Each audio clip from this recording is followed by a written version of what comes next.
रानी फुल मोंगरा सूरजमुखी गोंदा केकतिया केवरा चंपा चमेली रात रानी फुल मोंगरा सूरजमुखी गोंदा केकतिया केवरा मने मोहे लाली मादा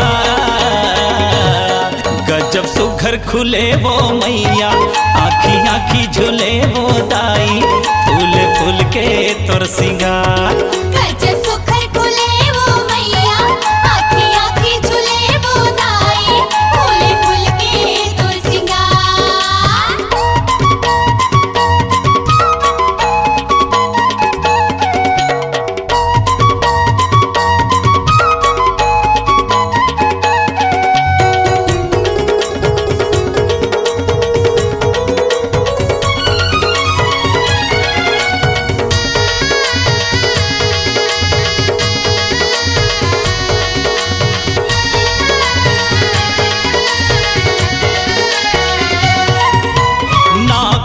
फूल के नतली पहिने गुलाब फूल के गजरा वो लाली गुलाब के गजरा वो मैया लाली गुलाब के गजरा वो लाली गुलाब के गजरा वो मैया लाली गुलाब के गजरा वो चूड़ियों कंगना कनेरी फूल के कागज फूल के गजरा वो कागज फूल के गजरा वो मैया कागज फूल के गजरा वो कागज फूल के गजरा वो मैया कागज फूल के गजरा वो टेसू फूल के तोरे चमके टिकुलिया दसमती फूल के तोर पाँव में पैजनिया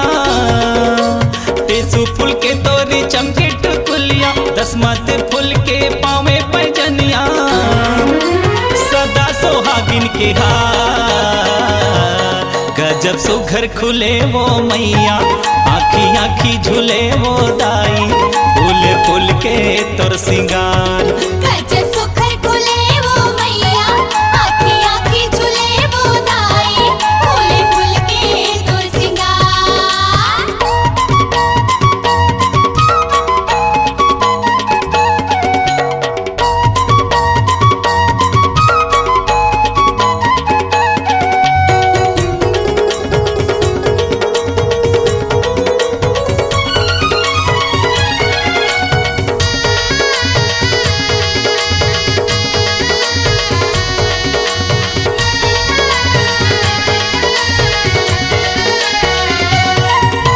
किस्म किस्म के फूल है दाई रंग बिरंगी हजार वो रंग बिरंगे हजार वो मैया रंग बिरंगे हजार वो रंग बिरंगे हजार वो दाई रंग बिरंगे हजार वो माता के शोभा बरनी न जाए महिमा हवाया पार वो महिमा हवे अपार वो मैया महिमा हवे अपार वो महिमा हवे अपार वो दाई महिमा हवे अपार वो हमोला दाई ते फुलवा जाने लैकायो तोरे चंदन बांधे हमोला दाई ते फुलवा जाने लैकायो तोरे चंदन बांधे दस मनोहर ला दे दुला गजब सुघर खुले वो मैया आखी आखी झूले वो दाई फूल फूल के तोर सिंगार गजब सुघर खुले वो मैया आखी आखी झूले वो दाई फूल फूल के तोर सिंगार। चंपा चमेली रात रानी फुल मोंगरा सूरजमुखी गोंदा केकतिया केवरा चंपा चमेली रात रानी फुल मोंगरा सूरजमुखी गोंदा केकतिया केवरा